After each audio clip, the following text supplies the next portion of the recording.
happen. So you try to Oh, shut good it before you go. You're Yes, on. ma'am. Hey, folks, how are y'all?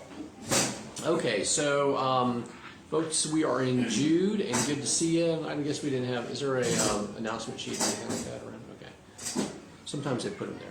We are in Jude. If you remember, we did the first 7 verses of Jude, if I'm not mistaken. We're going to be doing 8 through 16 at this point.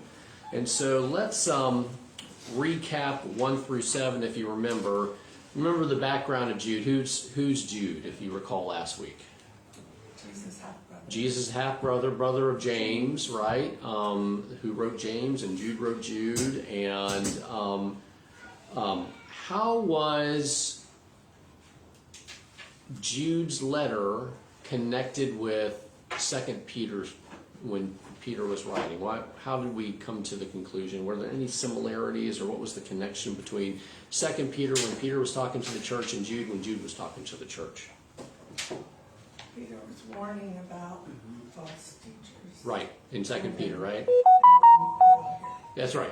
And 2 Peter was, they're coming. Remember, the 1 Peter was encouragement, right? 2 Peter, hey, I want to let you know there's a problem coming your way. And then Jude was like, they're here. And so that's indeed the case. And there were 2 major points, if you remember, from last week. One was watch out for false teachers, okay? But I mean, we've kind of had a lot of false teachers lately, and I'm going to at least go down one tangent today, just kind of mix it up, because we've been getting a lot of false teacher stuff, right? And the second thing is to watch out that we don't, as the church, get to be so complacent. One, that we miss out on the false teachers. That's one thing. But just our own, general faithfulness, I think, at this point, because if you remember, we are responsible for preparing the next generation, right, to carry on the faith. And in fact, I kind of love and don't love this statement just because it's very convicting. The church is always one generation short of extinction. We went into some detail as how that makes sense. And if you think about it for just a second, that the church is always one generation short of extinction, it probably makes sense. If not, you can go back and listen to our discussion the last week, okay? And since Jude is basically saying the storm that 2 Peter, or Peter in 2 Peter, warned you guys about is indeed here, there's a lot of similar language. If you read this passage from verses 8 through 16, and you're like, that sounds super familiar. And we can go back and pick it up on 2 Peter, like, yeah, you almost said the same thing. And so there's a lot of similar language. And so let's read, if we can. Let's start with verses 8 through 11 and of Jude. I'm so sorry, 8 through 11. Are you okay with the kids? If it's too loud, let me know. I'm okay with that. I get that all day long. So 8 through 11, and let's see if we can recognize some of those, wait, that sounds familiar kind of things. Could someone read 8 through 11? In the very same way, on the strength of their dreams, these ungodly people pollute their own bodies, reject authority, and heap abuse on celestial beings. But even the archangel Michael, when he was disputing with the devil about the body of Moses, did not himself dare to condemn him for slander, but said, "The Lord rebuke you." Yet these people slander whatever they do not understand, and the very things they do understand by instinct, as irrational animals do, will destroy them. Woe to them! They have taken the way of Cain. They have rushed for profit into Balaam's error. They have been destroyed in Korah's rebellion. Great. Okay, so some of the similar language, if just in what Margaret was reading, you're like, yeah, Peter said something like that about that. Maybe not exactly the same words, sometimes like spot on the same language, right? Because again, it's connected because basically these false teachers that Peter was warning the church about, they're here, okay? And so why does Jude use the word dreamer when describing these false teachers? That almost sounds like a nice thing, right? Oh, you're a dreamer. You have this great, ability to, see things that other people don't see. When we use it today, that's not always a negative. And so why do you think he uses this? Certainly this is not in any kind of positive connotation, I think, but why would he use the word dreamer for these false teachers? My footnote says, because in their passion, they were out of touch with truth and reality. Yeah. And my footnote said too, which is probably, some of them might have been, which is probably the minority report, is that they were thinking about like false revelation. Like, oh, I've got this going on. You may have read that, I don't know. But that false revelation, and they're like, ooh, I've got this new revelation that now, fortunately, we can pick that out a lot better now than what we could then, right? Because things were so new, even though Jesus had come and the canon hadn't been put all together by the church, as in like, this is canonical, this is the Bible, and this is just other stuff, okay? As to writings at this point. But do you remember what Phil said recently? I don't know if it was on Wednesday or Sunday, that, what did he say to beware of? Which is, I think it must have been because it was Galatians. I think we were talking about Galatians, so it must have been a Wednesday. What did he say as to revelation? What should we be careful? Margaret, come on. No, I'm joking. You're not in the class. But what would you think about revelation today? If someone said, I have a new revelation of what Jesus, meant, or Jesus, or what, this scripture is, or the scripture from the Old Testament, how it should be interpreted, how would you take that at that point if someone said, this is brand new, but I've got this revelation from God? Would you say, wow, let me listen to that, let me hear about that, or would it be some other response that you would have? Be measured. Yeah. Feels like it ain't true. I can assure he says this, and I generally agree with him. There's no revelation. Why would God do a revelation 2,000 years after Jesus Christ? I mean, just think about it logically, right? Yeah. Like, oh, by the way, this is not exactly, I let 2,000 years of Christianity, of all those folks that come to the wrong conclusion, and now I'm finally giving my 2026 prophet, this new revelation that changes everything that everyone, was led astray, and I allowed that to happen, and so now I'm gonna write you in 2026. Don't think that's going to happen. I think when you think about it like that and you play it out, you realize if someone says, I've got a new revelation, I've got new interpretation for Scripture, at that point, run away. Okay, it's not even worth listening to. At that point, that's time to flee. Time to say, stop right there. This is not that church. Okay, take it to someplace else, or don't take it at all, quite frankly.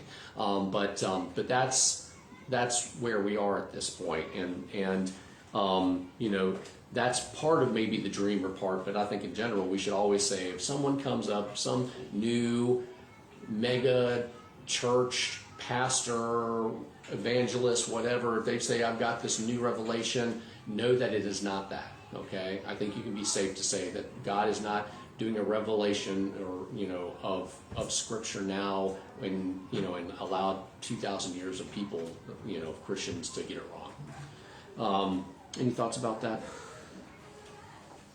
The other thing that was probably more in line with what Jude was saying when he was calling these guys dreamers is, as I think what Margaret said, they're just off the mark. They're just totally detached from the truth at that point.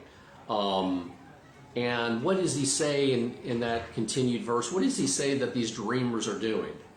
Let's take it piece by piece. What's the first thing that he says? They're polluting their bodies. And so what is that typically? When you think of polluting your own body, what comes to mind? What do you think? Drugs, alcohol, and I think sexual immorality, I think. Yeah.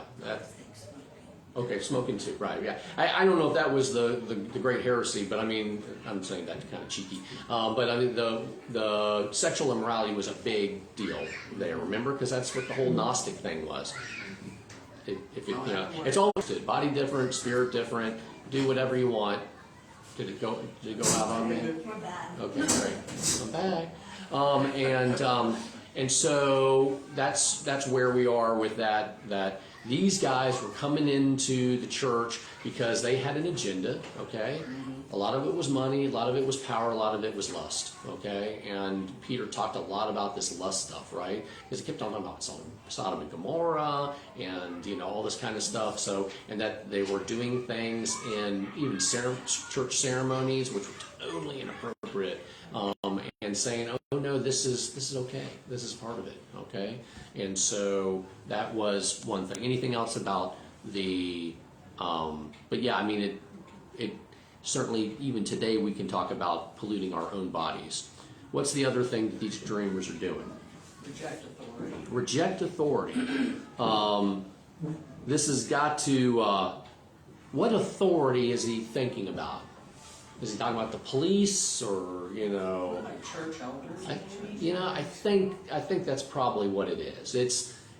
They're rejecting the authority of, at that point, the apostles. They're rejecting the authority of faithful pastors, at each church, and those that are faithful anyone, because they were saying, these guys have it wrong. I've got this new revelation. And back then, it was harder to discern, because you're still talking about 50, 60, 70 AD, kind of, no, 60 ADs at that point. And so it's not like 2026 where we can say, here, new revelation, are you serious? And so that was probably what that was. And then what else what they were doing other than polluting their own bodies and going against authority? Keep abuse on celestial beings. Yeah. Does that sound familiar from 2 Peter? What is it? 2 Peter, I want to...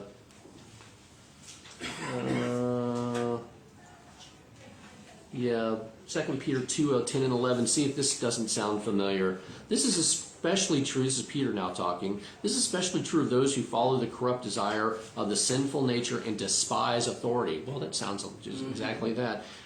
Bold and arrogant, these men are not afraid to slander celestial beings. I mean, it's almost like bam, bam, bam. They're hitting the same points at this point.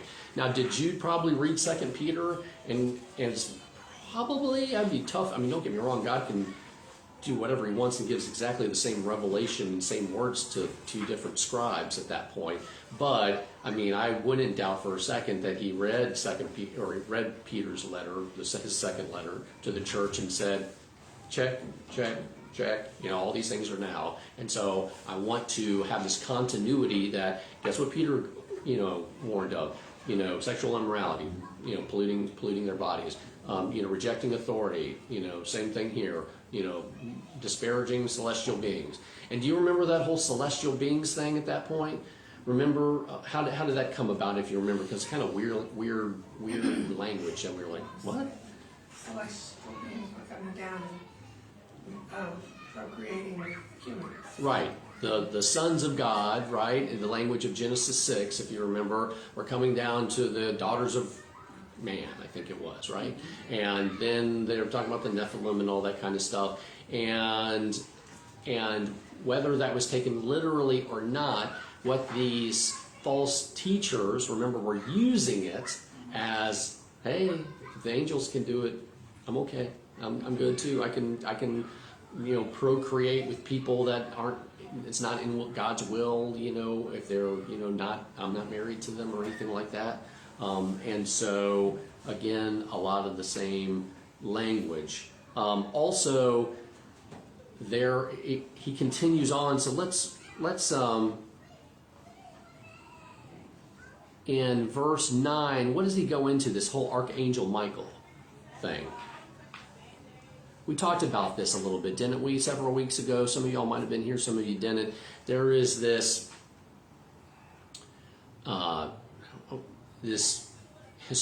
church history teaching. I mean, I don't know if I want to put it as canon, but this story that was passed down in Jewish culture of, what happened to Moses, at that point, he didn't make it into the promised land, if you remember, because he disobeyed God that one time.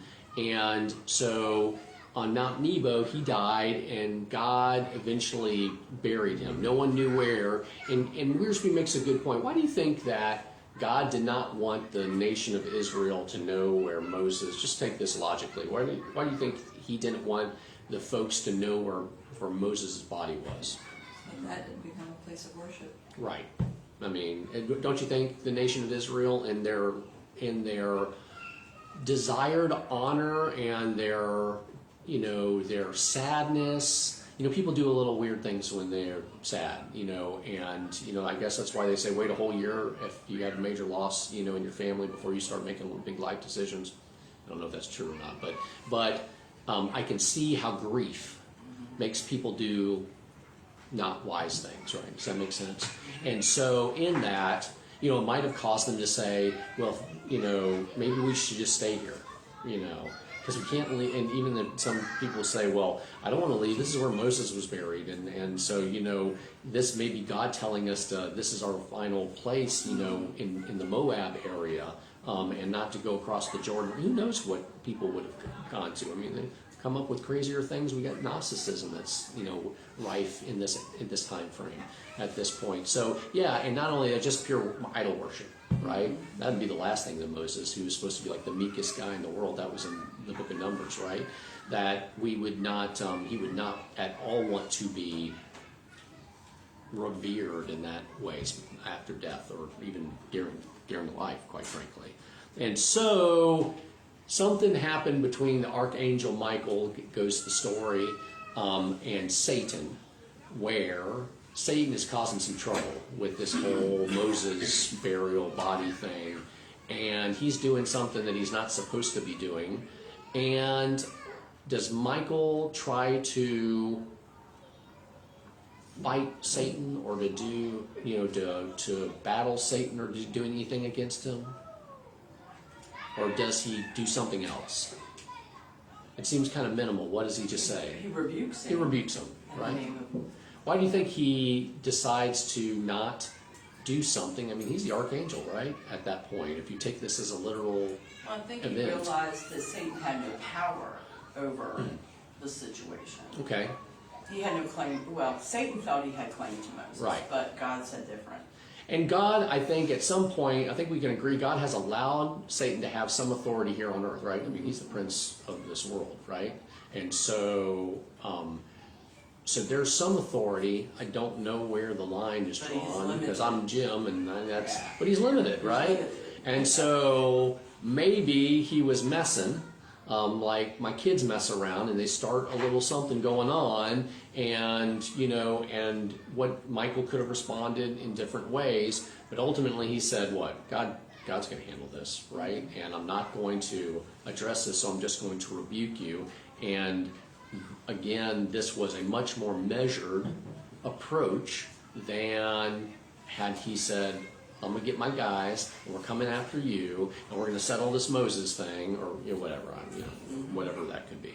So that's, if you remember that, we talked about that when we were actually talking about 2 Peter, why even Peter was talking about disparaging celestial beings.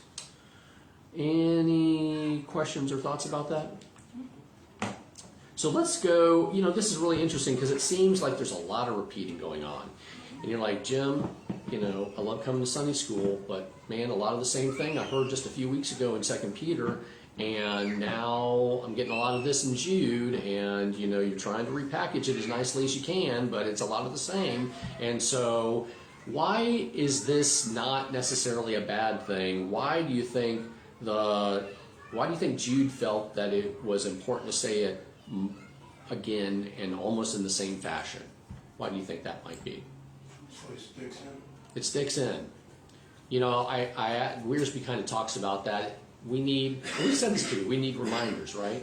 As we have more tangible reminders like baptism and like the Lord's Supper, specific Lord's Supper. But we need things sometimes driven home. Sometimes it takes Phil 3 times to say the same thing to me before I get it, right? Sometimes it takes God at least 2 times to tell me something before I say yes. A lot of times the first time it's like, was that, what was that? And then second was like, that could be God, and then I start praying about it, and then I have to have like this whole Gideon moment, like, hey, can you make the fleece wet here and then dry around here? And then I'm going to flip it back, and can you make it dry there and everything else around it wet? And so, yeah, that's me, and because that's me, okay? And so some of y'all are like a lot more like, I got it, I'm there, I'm doing it right away, and I'm more like Gideon.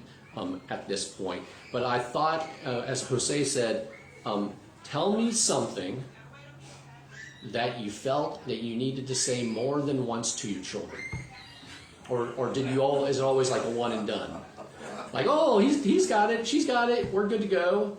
What are some of the things that you think that you felt it was necessary to say more than once, and maybe exactly the same way? Do you just want count, daily, weekly, monthly? Yeah, well, I'll start. Be kind. Okay, that's a daily. That's at least multivitamin. What other things do you think that you've had to respectful. Be respectful of this guy, Elders, yeah. this gal, Carrie Ray, and anyone else that you're talking to. That's right. Anything else? Be kind. Be respectful. Listen. Sure. Listen. Don't interrupt me while I'm talking. What's that? At school, it's Keep your hands to your. Boy, I tell you what, it's not just at school. I can assure you, there's some beauty of the only child. I can assure you that boy. When you got 6 in the minivan, we took both of our grandmas and the kids up to Charlottesville yesterday. And yes, the minivan does fit 8. Okay, but it's not optimal. I'll just say that. That's right. Or it's not. He's always touching me. And so yeah, right. So I know Ethan and Lane didn't do any of that stuff. They were just totally well behaved. But Be careful. be careful, right? Don't touch that. How many times do you have to say that? Don't touch that. How about forgiveness? When they get a little bit older and you talk about forgiveness to them. I have gotten even more biblical, and I talk about the first will be last, and the last will be first. And you can imagine, because I got 4 in the house, so a lot of it's like me first, and I have to teach that. I think in a more spiritual fashion. But it's not just first one in through the door kind of thing. That's not. But sometimes I do it cheekily. Anything else that you feel like you have to keep telling your kids, and that it is important to do so? Clean your room. Say you're sorry. Yeah, that's good stewardship. We are not being good stewards of our house. This place looks like a hurricane hit it. That's probably different nuance than we need to be good stewards of our house, but I mean it's exactly the same thing. Yeah. It's on their level. What was that? I'm sorry, Aaron. You said something else? Say you're sorry. Say you're sorry, right? The whole forgiveness, even if they don't mean it. No, the nice way, sorry. That's what I get a lot of that. You say sorry to your sister, sorry. And so. Or do. What's that? Oh. Oh, the huffing and puffing, right? Yeah. I'm more worried about what's in here than what's on the outside. Okay. And another one, don't aggravate others. Of course, that's he's touching me, or he's almost touching me. And so now, why do we say that a million times? Well, one, it didn't stick the first time. Didn't stick the first time, right? Yeah, and then just a constant reminder, because we say it sometimes even before we get around other kids. Remember this. Right. This. Right. We are going to this party. Let's reemphasize. And you don't need to help them unwrap the presents, okay? You may stand there and, right. Or if you're at the party, you thank everyone. You read the card first, and then you thank them, and then you open the present and you thank them again, or whatever, whatever your family, way is at that point, because you're wanting to teach gratitude and thankfulness and contentedness, and so, yeah, and this is just 2 times, and so, okay, yes, Jude says it again, but I can only imagine the times I've only said it twice. Very few things have I only said twice and it stuck, right? And so, we need it. So if we do it to our kids, how many times does God need to do it through Peter and Jude and anybody else that he's giving a revelation to, for us to be careful about these guys? Don't This is not something to listen to and to entertain even, to necessarily debate about. These are the guys you need to watch out for. This is exactly where they're, it's almost a roadmap. This is how you see them coming. I'm giving you, why are you still getting fooled? I mean, I'm giving you what they look like, what they are saying, what they're doing, and yet I've got people who are still following the wrong thing. You can imagine how frustrated God must be with us sometimes when we listen to someone and we entertain it, or we're like, oh, that was a good point. No, it wasn't. Stop letting your human side, get involved in this. Bank it against Scripture. Any thoughts about that? Okay. And so, let's see. We need to read anything more right now. No. So then he says, woe to them, this is in verse 11, they have taken the way of Cain, they have rushed for profit in Balaam's error, they have been destroyed in Korah's rebellion. So he's again kind of giving them a roadmap, like this is how they're coming at you. So if you are taking the way of Cain, let me read to you the section concerning Cain, all the way back in Genesis 4, and see if we can do that. This is for, no, that's chapter 2, sorry. Now Abel kept flocks and Cain worked the soil. In the course of time, Cain brought some of the fruits of the soil as an offering to the Lord, but Abel brought fat portions from some of the firstborn of his flock. The Lord looked with favor on Abel and his offering, but on Cain and his offering he did not look with favor. So remember, we're saying, what's the way of Cain? The second part that I want to give you a clue on as to what the way of Cain is Hebrews 11:4. By faith, Abel offered God a better sacrifice than Cain did. By faith, he was commended as a righteous man when God spoke well of his offerings, and by faith, he still speaks even though he is dead. So what's the way of Cain? If going off that, what would you think? That makes sense. Then the way of Cain would be X. What would you say is the way of Cain? Not Abel, but Cain. Well, he gave faithfully, and Abel did. right. And so we're talking about Cain. What would be sorry. that's what, yeah, so I want to make sure. The way of Cain, what would you say is the way of Cain? That would you say, this would be coming from a false teacher or something like that? I think it's lip service. A lot of lip service, yeah. Give the best. Gave some of his crops. but Right. Not the best, the first fruits. Right. Was Kept the best for himself. Yeah, it said some of. So you got the. It didn't emphasize, the choicest parts that Abel gave, right? So there's a steward. So it's a heart issue, right? Wouldn't you say that? I mean, he didn't, and it's faith without, it's religion without the faith that's backing this up. Cain knew he had to give something, and so he did something, but his heart wasn't really behind it. And it's a lot like these false teachers. They're going to come at you, and it's going to look like they're doing something right, but their heart is not in this, and they do not have the faith that Abel has. Abel had that faith that Cain did not. So it's really religion without the proper amount of faith. Okay, can you see why you would say that for a false teacher at that point? All right, how about Balaam's Balaam's error? What was Balaam's error? If you remember I think it was the Book of Numbers, right? Because God had given Balaam this prophecy, right? I mean, the gift of prophecy. So what was Balaam's error, if you remember? He kept trying to find a way to make a profit off of Yeah. Israel.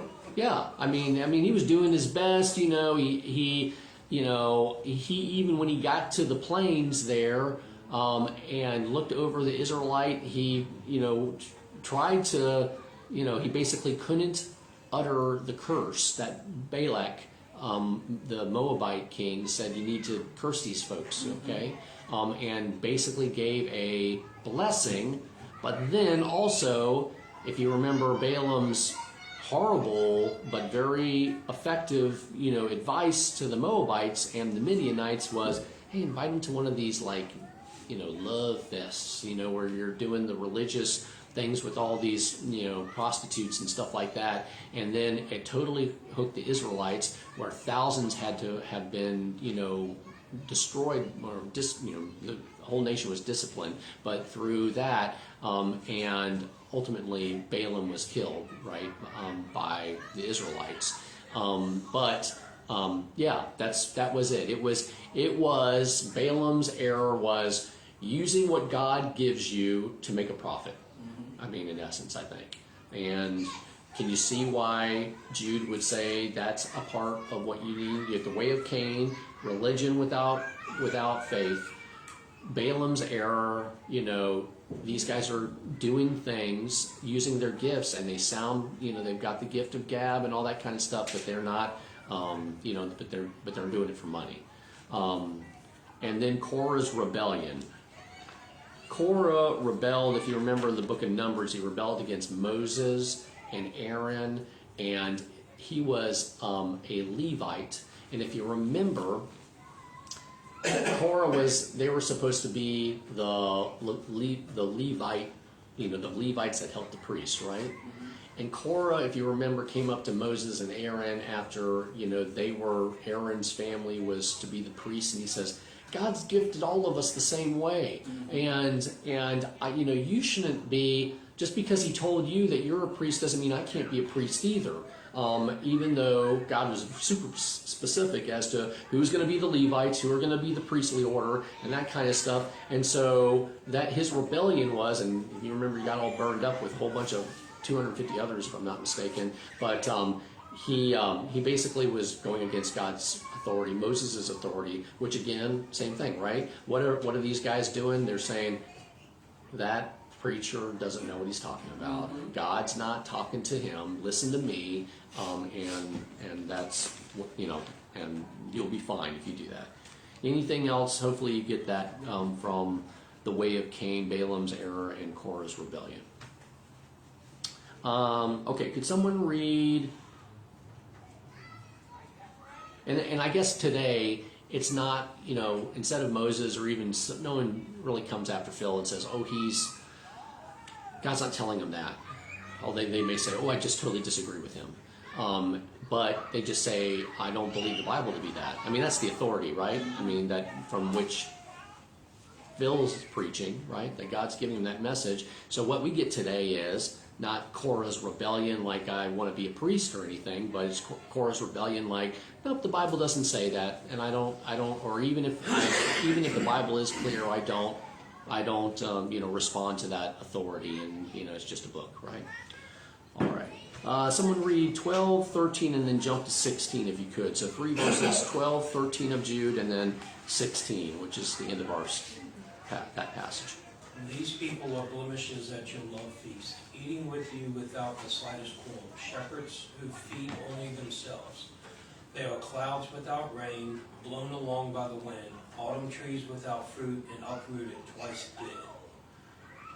They are wild waves of the sea, foaming up their shame, wandering stars from whom blackest darkness has been reserved forever. And if you could read 16. 16. Yeah. These people are grumblers and fault finders. They follow their own evil desires and boast about themselves and flatter others for their own advantage. Yeah. So let's go down these metaphors. Blemishes at your love feast. We talked about that. Okay. So I don't think we need to go into that. They were turning the love feast. Remember the early Christian church when they were having the Lord's Supper, they often had what's called a love feast. It has nothing to do with romantic love. It was everything agape, and that people were bringing food, just like a fellowship thing. But they were doing the Lord's Supper at the same time. But everyone, whether you're poor or rich, you're I guess probably expected to bring more if you had the means to do so, just like today. That's they were making this into some, hey, we can start doing sexual immoral things during, man, I can't even think about that. I mean, this craziness, but people fell into it, right? And so that was that. Shepherds who feed only themselves. At that point, are they really shepherds? I just thought about that. I mean, I know it's kind of using this as a loose metaphor at that point, but shepherds don't do that, right? I mean, the good shepherd certainly did that. He, instead of just feeding, he didn't feed himself. He gave his life for us, the flock at that point, when there was danger at that point. So, but these guys are doing it just for, shepherds, I think probably in air quotes if I had to say that. But I don't think they're, how about the empty clouds? Why would you think he would use the metaphor they're empty clouds? See clouds, you expect rain. Right. You need rain, and it doesn't never rain. Yeah. So it's a whole lot of, ooh, look, it's coming, but nothing, right? The dead trees. What would you think about that? The autumn trees, I guess. It says autumn trees without fruit and uprooted twice dead. What follows when the harvest is. So Right. the tree's dead. Yeah, like an apple, right? Not going to expect much from there. There's no fruit, which means there's no fruit of the Spirit, too. Usually, if you can, here's another one I'll throw at my kids, hey, fruit of the Spirit. My dad loved that, especially when, someone was getting, my dad would do that occasionally with my mom, which would drive her crazy. And the fruits of the Spirit are love, joy, peace, patience. Oh, Bob, I'm going to get you. And so, but it became funny. But you did enough times that even it was kind of like a family joke. You learn the fruit of the Spirit, the 9 fruit of the Spirit. So, anyways, that was. But I use that, and when my kids constantly say, "Dad, do you think he's a Christian?" A lot of times I get these artists or these actors or something like that. He says, all glory to God. That seems like a really popular thing to say these days with athletes and artists. And I'm like, well, that's nice to say, certainly, but let's take a look at what they're up to. I mean, where's the fruit, and here's the 9, and so. And ultimately, I can't judge a heart, which is all what I always say, son. That's only for God. Wild waves. Wild waves of the sea foaming up their shame.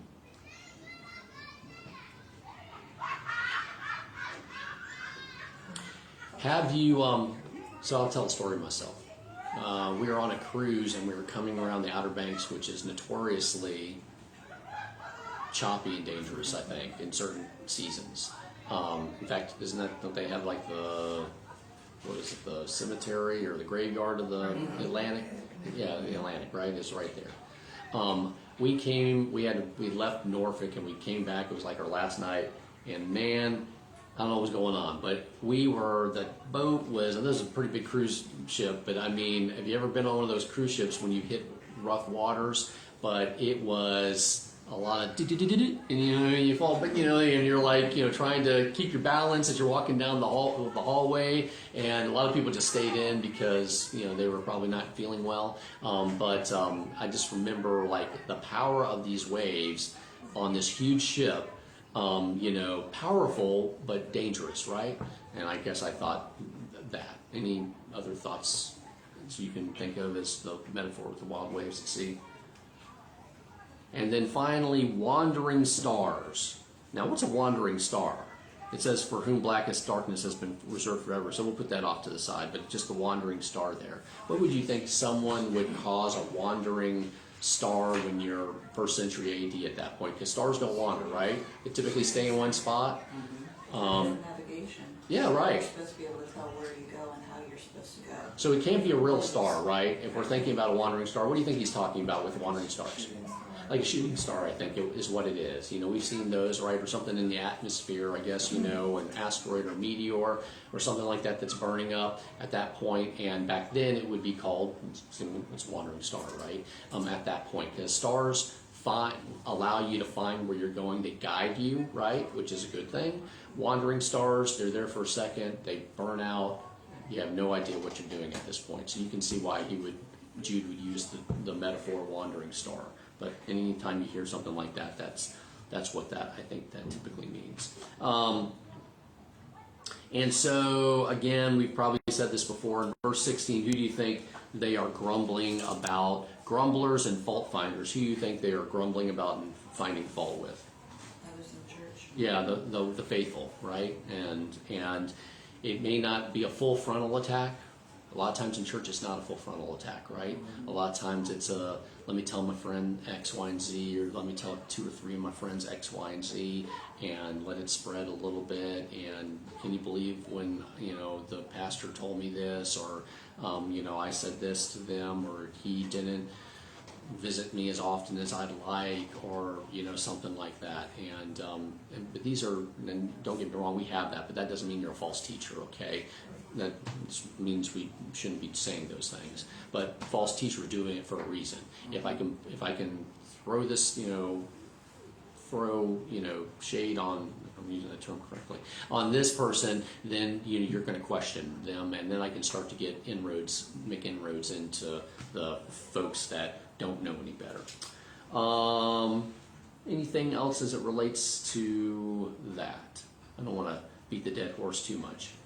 All right, let me read Enoch at this point. This is verse 14, and then I thought I'd go off on a little bit of a tangent, give us something a little different. Enoch, the 7th from Adam, prophesied about these men. See, the Lord is coming with thousands upon thousands of his holy ones to judge everyone and to convict all the ungodly of all the ungodly acts they have done in the ungodly way, and of all the harsh words ungodly sinners have spoken against him. Okay, so who's Enoch? Because there are only really 2 references to Enoch. One is Genesis 5:18 and 24. When Jared had lived 162 years, he became the father of Enoch. So this is now just only 7 off of Adam, right? And after he became the father of Enoch, Jared lived 800 years. Actually, lived 800 years. And had other sons and daughters. Altogether, Jared lived 962 years, and then he died. When Enoch had lived 65 years, he became the father of Methuselah. After he became the father of Methuselah, Enoch walked with God 300 years and had other sons and daughters. Altogether, Enoch lived 365 years. Enoch walked with God, then he was no more because God took him away. So 2 interesting things. First of all, he's the father of Methuselah. And so Methuselah, do we know anything special about Methuselah? He was the first priestly, He was, before the Levites were established. so I'm thinking that's Melchizedek. Oh, sorry. Yeah, that's okay. Methuselah, what was his claim to fame? What's that? Longest living. Longest living, right? It was 969 years. All right. He also, and I finally made this connection after I did Sight and Sound, but he's the grandfather of Noah.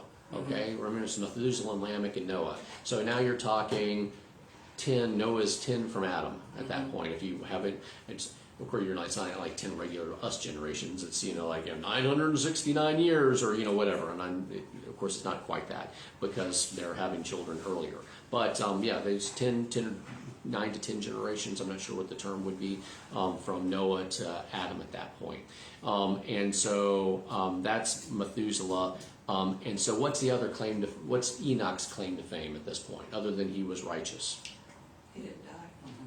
He didn't die. He walked with God, then he was no more because God took him away. Okay? Does anyone else know who the other person in the Bible who didn't have a physical death?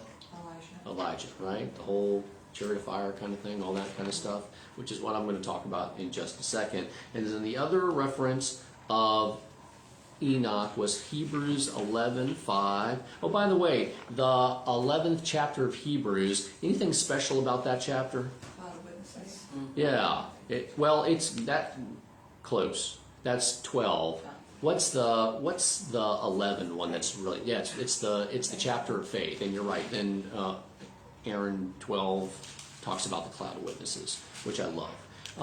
But it's also like the hall of heroes of faith, right? It goes down by faith, by faith, by faith, and it actually defines faith at the very beginning of 11. So if you're wanting to know about faith, go to Hebrews chapter 11. That's the faith chapter, right? And so on 11, we talked about 4, which was Abel's faith. Let's talk about the very next verse. By faith, Enoch was taken from this life, so that he did not experience death. He could not be found because God had taken him away. For before he was taken, he was commended as one who pleased God. All right, and so that those are your references to Enoch at that point. And so Enoch's basically, in what he quoted Enoch in saying is that they're going to, just like Peter said, right? There's going to be judgment, okay? And these guys are going to have to answer for what they did. So interesting about Enoch, okay? There in Revelation 11, and this is my tangent because I thought I'd just throw this in here, and this is Jim talking, okay? But there's the chapter in Revelation about the 2 witnesses, okay? If you go to chapter 11, because I'm going to read a little bit about that, and let's talk about this during the tribulation. Chapter 11 of Revelation, I was given a reed like a measuring rod. Actually, I want to cut that down. I want to go to 3 to 13, okay? And I will give power to my 2 witnesses, and they will prophesy for 1,260 days, which is 42 months. Basically, the tribulation, 7 years, right? And there's a midpoint, and the midpoint is where these 2 witnesses, whether literal or figurative, come onto the scene for 1,260 days, which is 42 weeks, which is 3.5 years, right? Clothed in sackcloth. These are the 2 olive trees and the 2 lampstands that stand before the Lord on the earth. If anyone tries to harm them, fire comes from their mouths and devours their enemies. This is how anyone who wants to harm them must die. These men have power to shut up the sky so that it will not rain during the time they are prophesying. And they have power to turn the waters into blood and to strike the earth with every kind of plague as often as they want. Now when they have finished their testimony, the beast that comes up from the abyss will attack them and overpower and kill them. Their bodies will lie in the street of the great city, which is figuratively called Sodom and Egypt, where all their Lord was crucified. For 3.5 days, men from every people, tribe, language, and nation will gaze on their bodies and refuse them burial. That's 3.5 days, not 3.5 years, okay? That's different. The inhabitants of the earth will gloat over them and will celebrate by sending each other gifts, because these 2 prophets had tormented those who live on the earth. But after the 3.5 days, a breath of life from God entered them, and they stood on their feet, and terror struck those who saw them. Then they heard a loud voice from heaven saying to them, "Come up here." And they went up to heaven in a cloud, while their enemies looked on. At that very hour, there was a severe earthquake, and 1/10 of the city collapsed. 7,000 people were killed in the earthquake, and the survivors were terrified and gave glory to the God of heaven. And so, Jim, why are you reading this? Well, I've always wanted to know, who are these 2, the two witnesses, these 2 prophets that are for 3.5 years. I think in one depiction they're in Jerusalem, like at the Temple Mount, and they are constantly just prophesying and saying, what God is about, and this is not right, and all this kind of stuff. And people are coming, if you take it literally, people are attacking them or come against them, and they've got their defense mechanisms here. Is this literal or not? Because Revelation is super figurative in a lot of ways. Well, I don't know. If you're looking at it as to who are the 2 witnesses, one version says it's just the faithful in the church, but fire from the mouth, and then they can turn water into blood and that kind of stuff. If you're talking like thousands or millions of faithful Christians, I'm not sure if that's really if I believe it's just in that figurative of language. Who could they else be? Well, you look at the Transfiguration, okay, you had Moses and Elijah, possibly, right? One was the law, one was the prophets.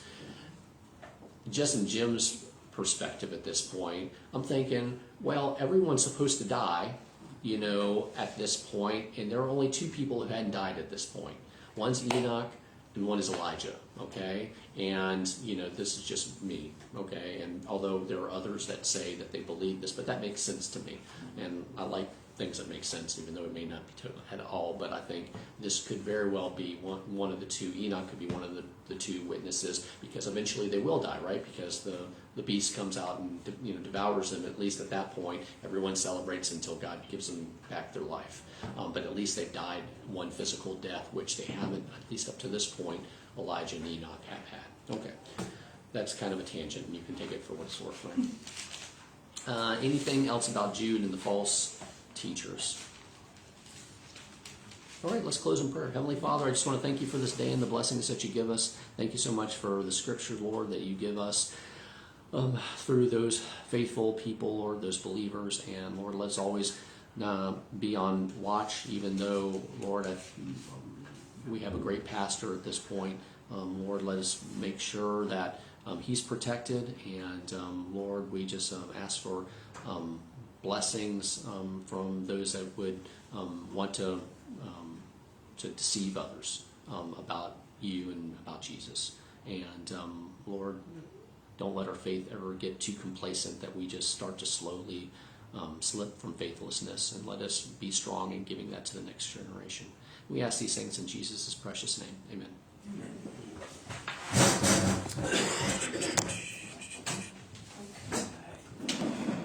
I'm not sure if I'm doing it.